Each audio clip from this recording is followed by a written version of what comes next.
নমস্কার বন্ধুরা, আজকের এই প্রতিবেদনটা আপনাদের প্রত্যেকের জন্য অত্যন্ত গুরুত্বপূর্ণ, বিশেষ করে প্রত্যেকটা বাংলাদেশি এবং ইন্ডিয়ান এই দুজনেরই এই প্রতিবেদনটা শোনা উচিত। ইন্ডিয়া কতটা খারাপ, এই প্রশ্ন আপনারা যদি একটা বিশেষ গোষ্ঠীকে করেন যারা ভারত বিরোধী ক্যাম্পেইন করে কিংবা সেই আসামি পিনাকি ভট্টাচার্যের অনুসারী, তাহলে উত্তরটা অবশ্যই নেগেটিভ পাবেন। কিন্তু নির্মোহ হয়ে একটু চিন্তা করে দেখুন তো যে ভারত আসলেই খারাপ। খারাপ হলে কতটুকু খারাপ? ভারত আসলে ততটুকুই খারাপ নিজেদের আর্থিক স্বার্থ, শান্তি শৃঙ্খলা, নিরাপত্তা, বৈদেশিক নীতির ভারসাম্য রক্ষা করার জন্য যতটুকু খারাপ হওয়ার প্রয়োজন। ভারত কখনোই দখলদারি মনোভাব পোষণ করে না, তারা আগ বাড়িয়ে এগ্রেসিভ কোনো যুদ্ধে অংশগ্রহণ করে না। তারা কিন্তু যুদ্ধংদেহী কিংবা দখল পরায়ণ না, এটা তাদের স্ট্র্যাটেজি না। তারা যদি দখল পরায়ণ হতো তাহলে ইন্ডিয়ার আশেপাশে অনেক ছোটখাটো দেশ আছে, নেপাল, ভুটান, মালদ্বীপ, এগুলো তারা আধা ঘন্টার মধ্যে 1 ঘন্টার মধ্যে হয়তো দখল করে নিতে পারে। কিন্তু তারা সেটা কখনো করবে না, করেনি, করবেও না, কারণ এটা তাদের স্ট্র্যাটেজি না। একবার কল্পনা করে দেখুন, বাংলাদেশের চারপাশে ইন্ডিয়া না হয়ে যদি সেটা পাকিস্তান হতো, চীন হতো, রাশিয়া হতো, ইউকে হতো, ইউএসএ হইতো, ব্রাজিল হতো, আর্জেন্টিনা হইতো, তুর্কি হইতো, সৌদি আরব হইতো, কি অবস্থা হইতো? বাংলাদেশের অস্তিত্ব থাকতো না। আপনি যতই হায়দ্রাবাদ কিংবা সিকিমের কথা বলেন, এগুলোর প্রেক্ষাপট ভিন্ন, সে ব্যাপারে পরে আসছি। এখন আন্তর্জাতিক সম্পর্কের ক্ষেত্রে ভারত তার নিজের স্বার্থকে সবচেয়ে প্রাধান্য দিবে, সেটাই কি যুক্তিযুক্ত নয়? আপনি পারলে আপনার স্বার্থ উদ্ধার করেন না, আপনাকে কে ঠেকিয়ে রেখেছে? আপনি আপনার স্বার্থ দেখবেন, ভারত তার নিজের স্বার্থ দেখবে, সেটাই তো খুব স্বাভাবিক। সেটা অস্বাভাবিক মনে হবে তখনই যখন আপনি ভারতের উপর অনেক এক্সপেকটেশন রাখবেন। ভারতের সাথে সুসম্পর্কের বদলে আপনি যখন কৃপা আশা করবেন, আপনি মনে করবেন ভারত অনেক কিছু দিয়ে আপনাকে একেবারে উদ্ধার করে দিবে, তখনই আপনি আশাহত হবেন। এখন আন্তর্জাতিক সম্পর্কের ক্ষেত্রে স্বার্থপর হওয়াটা কি খুব দোষের? আপনি আপনার ব্যাপারে স্বার্থপর হন, সমস্যা কি? কে আটকে রেখেছে? এখন আপনি আপনার স্বার্থ উদ্ধার করতে পারেন না, সেই দোষটা কি ভারতের? এখন দেখে নিই বাংলাদেশ কেন তার নিজের স্বার্থ উদ্ধার করতে পারে না। ভারত ডেফিনেটলি অনেক বিশাল একটা দেশ, বিশাল একটা জনগোষ্ঠী। এই বিশাল একটা জনগোষ্ঠীর ঐক্য বজায় রাখা পৃথিবীতে বেশ বিরল একটা ঘটনা। এত জনসংখ্যার দেশ পৃথিবীতে খুব বেশি একটা নাই, এবং তাদের ঐক্য, রাজনৈতিক ঐক্য, তাদের জাতীয়তাবোধ একেবারেই পৃথিবীতে বিরল। শত শত নয়, হাজার হাজার ধর্মের, বর্ণের, জাতি, গোষ্ঠীর, ভাষাভাষী মানুষ তারা একত্রে বসবাস করে, ফলে তাদের রাজনৈতিক শক্তি অনেক স্ট্রং। তারা অর্থনৈতিকভাবে অনেক এগিয়ে গেছে, বাংলাদেশের থেকে তারা যোজন যোজন দূরে এগিয়ে গেছে। আমি মনে করি ভারতের সাথে চীনের তুলনা হতে পারে, কিন্তু বাংলাদেশের নয়। সুতরাং সব দিক থেকে ভারত একটা অ্যাডভান্টেজ পাবে, এটা মেনে নিয়েই বাংলাদেশকে তার স্ট্র্যাটেজি ঠিক করতে হবে। শুধু তুই খারাপ, তুই খারাপ এইসব বলে মুখে তুলোধুনো করলে খুব একটা লাভ হবে বলে আমি মনে করি না। ইন্ডিয়া স্বার্থপর বলতে পারেন, তারা তাদের নিজেদের স্বার্থের ব্যাপারে সবসময় খুব ষোলো আনা থাকে। তারা কর্তৃত্বপরায়ণ বলতে পারেন, বিশেষ করে উত্তর ভারতীয়রা বেশ কর্তৃত্বপরায়ণ। তারা ইভেন ইন্ডিয়ার অন্যান্য অংশের উপরে দাদাগিরি ফলাতে পছন্দ করে। ভারতীয়দের ব্যাপারে বাংলাদেশের মানুষের যে ক্ষোভ আছে, এই ক্ষোভটা কিন্তু আমি ভারতের আভ্যন্তরীণ ক্ষেত্রেও দেখেছি। এই একই ধরনের ক্ষোভ আমি কলকাতায় দেখেছি, তামিলনাড়ুতে দেখেছি, আমি ব্যক্তিগতভাবে দেখেছি। সেখানে মিটিং মিছিলে অনেককে তারা কেন্দ্রীয় সরকারের দালাল বলে গালি দেয়। এই ক্ষোভটা মূলত উত্তর ভারতীয়দের প্রতি ক্ষোভ। কিন্তু আবার এটাও ভেবে দেখতে হবে যে উত্তর ভারতীয়রা কিন্তু জাত পলিটিশিয়ান। এখানে উত্তর ভারতীয়দের বদলে তামিল হতো, এটা যদি বাঙালি হতো, তাহলে আমি মনে করি না এত বড় ইন্ডিয়া এতদিনও টিকে থাকতো। ভারতের টোটাল রাজনীতিতে উত্তর ভারতীয়দের প্রাধান্য আছে বলেই আমার মনে হয় এত বড় ভারতের ভূখণ্ড এখনো টিকে আছে এবং তারা শান্তিপূর্ণভাবে বসবাস করছে। ইন্ডিয়ার সাধারণ মানুষ বেশ নির্ঝঞ্ঝাট, সুখী, তারা সহজ সরল জীবনযাপন করে, অনেক ক্ষেত্রে আমাদের মতোই। কিন্তু বৈচিত্র্যের প্রতি তাদের যে দৃষ্টিভঙ্গি, সেটা আমাদের থেকে অনেক উন্নততর। আমরা বসে আছি 90% মুসলমানের দেশ কবে 100% হবে সেই আশায়, কিন্তু ইন্ডিয়ার মানুষ যে কোনো ধরনের ধর্ম, বর্ণ, জাতি, গোষ্ঠী সবাইকে প্রাণ খুলে গ্রহণ করে, যেটা আমরা করতে পারি না। এটাই হচ্ছে সাধারণ ভারতীয়দের সাথে বাংলাদেশিদের পার্থক্য।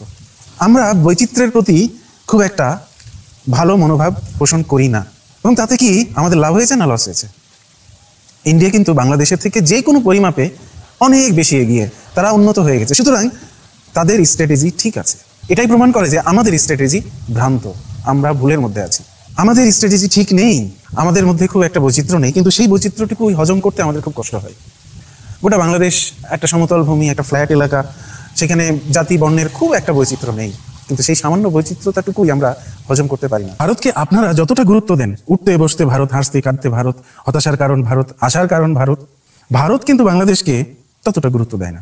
ইভেন তার একটা নিজের প্রদেশের সমানও বাংলাদেশকে গুরুত্ব দেয় কিনা আমার সন্দেহ আছে।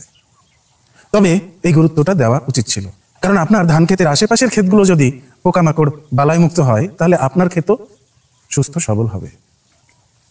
বাংলাদেশের ভালো থাকা বা না থাকার উপরে ভারতের ভালো থাকা বা না থাকা কিছুটা হলেও নির্ভর করে। সুতরাং বাংলাদেশের সাথে আরো মজবুত বন্ধুত্বের সম্পর্ক প্রতিষ্ঠা করা ভারতের উচিত ছিল। দুই দেশের মধ্যে অনাস্থার জায়গাগুলো খুঁজে বের করে সেগুলোর মীমাংসা করা উচিত ছিল দুই পক্ষেরই। কারণ ভারতের সাথে বন্ধুত্ব করে বাংলাদেশ তার স্বার্থ যতখানি উদ্ধার করতে পারবে, বৈরিতা করে তার কানা কড়িও উদ্ধার করতে পারবে না। ভারতের সাথে বন্ধুত্ব করা খুব কঠিন কাজ না, কারণ ভারত হচ্ছে কল্যাণমুখী একটি গণতান্ত্রিক দেশ, পাকিস্তানের মতো কোনো অসুর দেশ নয়, যারা অন্যের কল্যাণ তো বুঝেই না, নিজের কল্যাণটুকুও বোঝে না। পাকিস্তান তো সারাক্ষণ যুদ্ধংদেহী হয়ে থাকে। এখন ভারতের সাথে বন্ধুত্ব করতে হলে ভারতকে বুঝতে হবে, ভারতের মতো করে চিন্তা করতে হবে। ভারত কিভাবে এত হাজার হাজার মতের পথের লোকজনকে একত্রে নিয়ে এগিয়ে যেতে পারে সেটা বুঝতে হবে। আপনারা তো এখন পর্যন্ত হিন্দু, মুসলমান, কাদিয়ানি, সিয়া, সুন্নি, মাজার পূজারি এদেরকে একত্রে নিয়ে বসবাস করে দেখাইতে পারেন নাই। আপনারা কিভাবে বুঝবেন ভারতের মনস্তত্ত্ব? ইনফ্যাক্ট ভারতের প্রতি ঘৃণা আপনাদের কোনো রাজনৈতিক, আর্থিক এইসব কোনো কারণে না, মূলত হিন্দু বিদ্বেষের কারণেই আপনারা ভারতকে ঘৃণা করেন। এটা আপনারা মুখে স্বীকার করেন আর না করেন, সেটাই মূল কারণ।